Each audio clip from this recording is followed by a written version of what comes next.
Genesis chapter 28. So Isaac called for Jacob and blessed him. Then he commanded him, "Do not marry a Canaanite woman. Go at once to Paddan Aram, to the house of your mother's father Bethuel. Take a wife for yourself there from among the daughters of Laban, your mother's brother.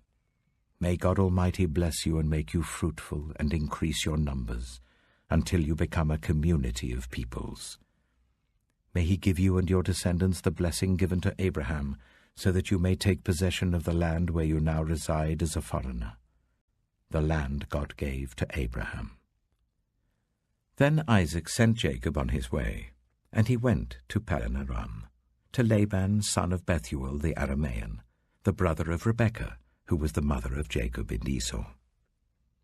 Now Esau learned that Isaac had blessed Jacob and had sent him to Paddan Aram to take a wife from there, and that when he blessed him he commanded him, "Do not marry a Canaanite woman," and that Jacob had obeyed his father and mother and had gone to Paddan Aram. Esau then realized how displeasing the Canaanite women were to his father Isaac. So he went to Ishmael and married Mahalath, the sister of Nebaioth, and daughter of Ishmael, son of Abraham, in addition to the wives he already had. Jacob left Beersheba and set out for Haran. When he reached a certain place, he stopped for the night because the sun had set. Taking one of the stones there, he put it under his head and lay down to sleep. He had a dream, in which he saw a stairway resting on the earth with its top reaching to heaven, and the angels of God were ascending and descending on it. There above it stood the Lord, and he said, "I am the Lord, the God of your father Abraham and the God of Isaac. I will give you and your descendants the land on which you are lying. Your descendants will be like the dust of the earth, and you will spread out to the west and to the east, to the north and to the south. All peoples on earth will be blessed through you and your offspring. I am with you and will watch over you wherever you go, and I will bring you back to this land. I will not leave you until I have done what I have promised you." When Jacob awoke from his sleep, he thought, "Surely the Lord is in this place, and I was not aware of it." He was afraid and said, "How awesome is this place! This is none other than the house of God. This is the gate of heaven." Early the next morning, Jacob took the stone he had placed under his head and set it up as a pillar and poured oil on top of it. He called that place Bethel, though the city used to be called Luz. Then Jacob made a vow, saying, "If God will be with me and will watch over me on this journey I am taking, and will give me food to eat and clothes to wear, so that I return safely to my father's household, then the Lord will be my God. And this stone that I have set up as a pillar will be God's house, and of all that you give me, I will give you a tenth."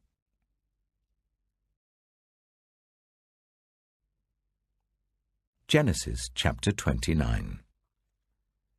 Then Jacob continued on his journey and came to the land of the eastern peoples. There he saw a well in the open country with 3 flocks of sheep lying near it, because the flocks were watered from that well. The stone over the mouth of the well was large. When all the flocks were gathered there, the shepherds would roll the stone away from the well's mouth and water the sheep. Then they would return the stone to its place over the mouth of the well. Jacob asked the shepherds, "My brothers, where are you from?" "We're from Haran," they replied. He said to them, "Do you know Laban, Nahor's grandson?" "Yes, we know him," they answered. Then Jacob asked them, "Is he well?" "Yes, he is," they said. "And here comes his daughter Rachel with the sheep." "Look," he said, "the sun is still high. It is not time for the flocks to be gathered. Water the sheep and take them back to pasture." "We can't," they replied, "until all the flocks are gathered and the stone has been rolled away from the mouth of the well. Then we will water the sheep." While he was still talking with them, Rachel came with her father's sheep, for she was a shepherd. When Jacob saw Rachel, daughter of his uncle Laban, and Laban's sheep, he went over and rolled the stone away from the mouth of the well and watered his uncle's sheep. Then Jacob kissed Rachel and began to weep aloud. He had told Rachel that he was a relative of her father and a son of Rebekah. So she ran and told her father. As soon as Laban heard the news about Jacob, his sister's son, he hurried to meet him. He embraced him and kissed him and brought him to his home. And there Jacob told him all these things. Then Laban said to him, "You are my own flesh and blood." After Jacob had stayed with him for a whole month, Laban said to him, "Just because you are a relative of mine, should you work for me for nothing? Tell me what your wages should be." Now Laban had 2 daughters. The name of the older was Leah, and the name of the younger was Rachel. Leah had weak eyes, but Rachel had a lovely figure and was beautiful. Jacob was in love with Rachel and said, "I'll work for you 7 years in return for your younger daughter Rachel." Laban said, "It's better that I give her to you than to some other man. Stay here with me." So Jacob served 7 years to get Rachel, but they seemed like only a few days to him because of his love for her. Then Jacob said to Laban, "Give me my wife. My time is completed, and I want to make love to her." So Laban brought together all the people of the place and gave a feast. But when evening came, he took his daughter Leah and brought her to Jacob, and Jacob made love to her. And Laban gave his servant Zilpah to his daughter as her attendant. When morning came, there was Leah. So Jacob said to Laban, "What is this you have done to me? I served you for Rachel, didn't I? Why have you deceived me?" Laban replied, "It is not our custom here to give the younger daughter in marriage before the older one. Finish this daughter's bridal week. Then we will give you the younger one also in return for another 7 years of work." And Jacob did so. He finished the week with Leah, and then Laban gave him his daughter Rachel to be his wife. Laban gave his servant Bilhah to his daughter Rachel as her attendant. Jacob made love to Rachel also, and his love for Rachel was greater than his love for Leah, and he worked for Laban another 7 years. When the Lord saw that Leah was not loved, he enabled her to conceive, but Rachel remained childless.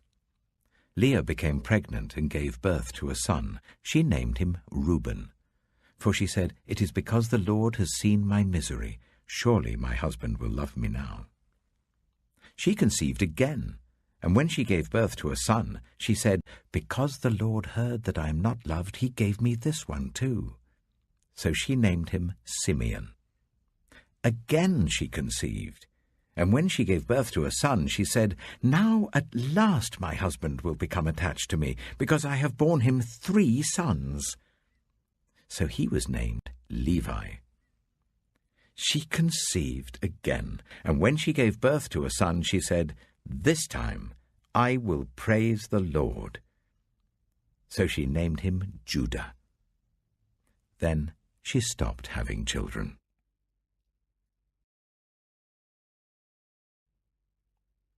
Genesis chapter 30. When Rachel saw that she was not bearing Jacob any children, she became jealous of her sister. So she said to Jacob, "Give me children or I'll die." Jacob became angry with her and said, "Am I in the place of God, who has kept you from having children?" Then she said, "Here is Bilhah, my servant. Sleep with her, so that she can bear children for me, and I too can build a family through her." So she gave him her servant Bilhah as a wife. Jacob slept with her, and she became pregnant and bore him a son. Then Rachel said, "God has vindicated me. He has listened to my plea and given me a son."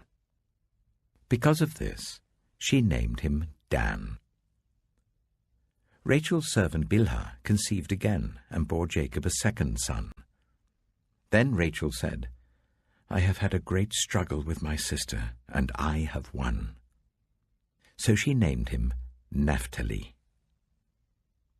When Leah saw that she had stopped having children, she took her servant Zilpah and gave her to Jacob as a wife. Leah's servant Zilpah bore Jacob a son. Then Leah said, "What good fortune!" So she named him Gad. Leah's servant Zilpah bore Jacob a second son. Then Leah said, "How happy I am! The women will call me happy." So she named him Asher. During wheat harvest, Reuben went out into the fields and found some mandrake plants, which he brought to his mother Leah. Rachel said to Leah, "Please give me some of your son's mandrakes." But she said to her, "Wasn't it enough that you took away my husband? Will you take my son's mandrakes too?" "Very well," Rachel said. "He can sleep with you tonight in return for your son's mandrakes." So when Jacob came in from the fields that evening, Leah went out to meet him. "You must sleep with me," she said. "I have hired you with my son's mandrakes." So he slept with her that night. God listened to Leah, and she became pregnant and bore Jacob a fifth son. Then Leah said, "God has rewarded me for giving my servant to my husband." So she named him Issachar. Leah conceived again and bore Jacob a sixth son. Then Leah said, "God has presented me with a precious gift. This time my husband will treat me with honor because I have borne him 6 sons." So she named him Zebulun. Some time later she gave birth to a daughter and named her Dinah. Then God remembered Rachel. He listened to her and enabled her to conceive. She became pregnant and gave birth to a son, and said, "God has taken away my disgrace." She named him Joseph, and said, "May the Lord add to me another son." After Rachel gave birth to Joseph, Jacob said to Laban, "Send me on my way so I can go back to my own homeland. Give me my wives and children for whom I have served you, and I will be on my way. You know how much work I've done for you." But Laban said to him, "If I have found favor in your eyes, please stay. I have learned by divination that the Lord has blessed me because of you." He added, "Name your wages, and I will pay them."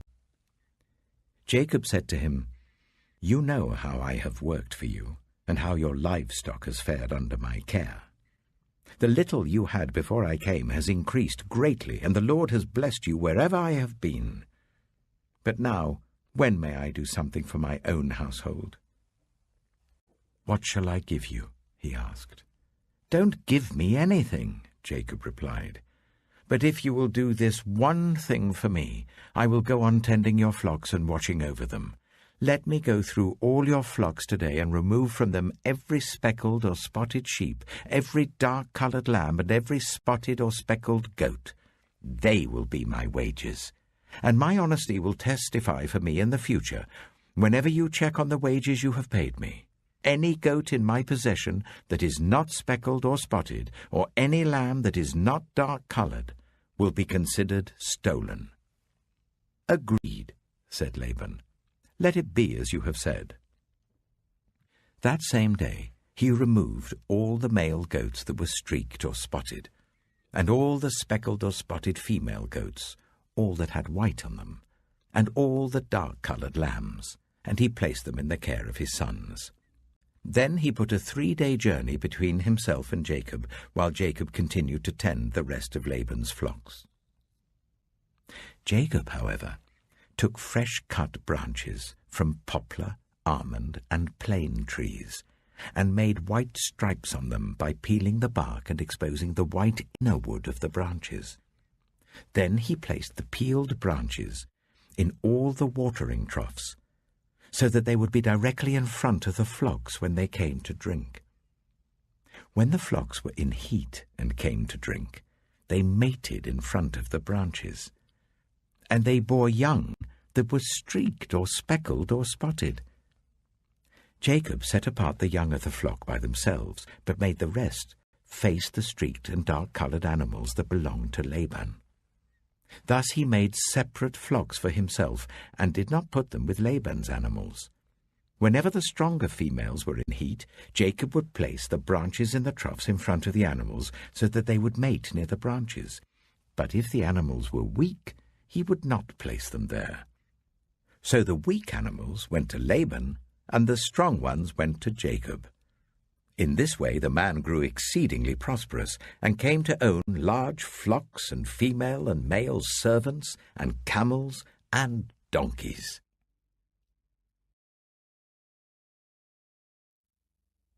Psalm 12. Help, Lord, for no one is faithful any more. Those who are loyal have vanished from the human race. Everyone lies to their neighbour. They flatter with their lips, but harbour deception in their hearts. May the Lord silence all flattering lips, and every boastful tongue. Those who say, by our tongues we will prevail, our own lips will defend us, who is Lord over us? Because the poor are plundered and the needy groan, I will now arise, says the Lord. I will protect them from those who malign them.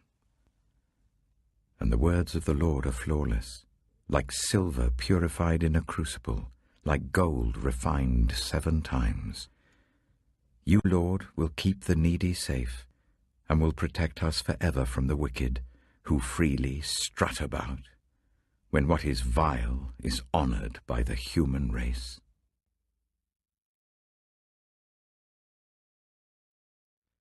Proverbs chapter 12. Whoever loves discipline loves knowledge, but whoever hates correction is stupid. Good people obtain favour from the Lord, but he condemns those who devise wicked schemes. No one can be established through wickedness, but the righteous cannot be uprooted. A wife of noble character is her husband's crown, but a disgraceful wife is like decay in his bones. The plans of the righteous are just, but the advice of the wicked is deceitful. The words of the wicked lie in wait for blood, but the speech of the upright rescues them. The wicked are overthrown and are no more, but the house of the righteous stands firm. A person is praised according to their prudence, and one with a warped mind is despised. Better to be a nobody and yet have a servant than pretend to be somebody and have no food. The righteous care for the needs of their animals, but the kindest acts of the wicked are cruel. Those who work their land will have abundant food, but those who chase fantasies have no sense. The wicked desire the stronghold of evildoers, but the root of the righteous endures. Evildoers are trapped by their sinful talk, and so the innocent escape trouble. From the fruit of their lips people are filled with good things, and the work of their hands bring them reward. The way of fools seems right to them, but the wise listen to advice. Fools show their annoyance at once, but the prudent overlook an insult. An honest witness tells the truth, but a false witness tells lies. The words of the reckless pierce like swords, but the tongue of the wise brings healing. Truthful lips endure forever, but a lying tongue lasts only a moment. Deceit is in the hearts of those who plot evil, but those who promote peace have joy. No harm overtakes the righteous, but the wicked have their fill of trouble. The Lord detests lying lips, but he delights in people who are trustworthy. The prudent keep their knowledge to themselves, but a fool's heart blurts out folly. Diligent hands will rule, but laziness ends in forced labor. Anxiety weighs down the heart, but a kind word cheers it up. The righteous choose their friends carefully, but the way of the wicked leads them astray. The lazy do not roast any game, but the diligent feed on the riches of the hunt. In the way of righteousness there is life. Along that path is immortality.